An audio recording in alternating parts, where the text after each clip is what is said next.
haddii marba oo aad doonayno inaan helno maxaa waaye natiijo in wax uun aan helno oo natiijo aan ka gaarno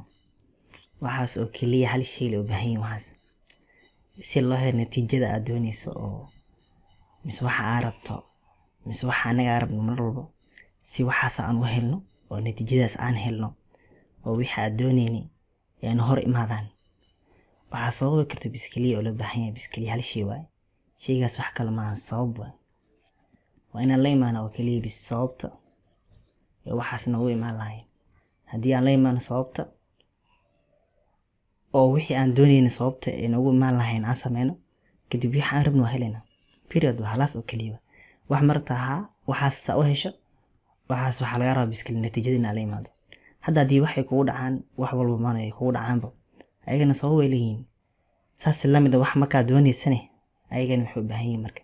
inaad sababta la imaado haddii sababta aad hesho la imaado waxaas way ku imaanayaan book dhinaca jir oo laga qoray oo magaciisa la dhahay ask and it is given ask and it is given macnaha hal mar le wixii horta weydii horta wixii marba damaano aa weydiiso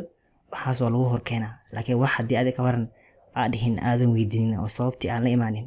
waxaas marka maxaa imaanayaan si waxa aan rabnaa aan u helno mar walba waxaa mano oo aan doonayna oo la iska rabo maxaa waaye in wixii sababtooda aan la imaan kadib natiijada markaas banaanka imaan doonta koo waxaa horey sababta waaye sababta de mar aan la imaanan natiijada kadib imaan sabab la imaw dan natiijada meesha imaanayso laakiin sabab meesha ay yaalin meesha natiijo ma imaanayso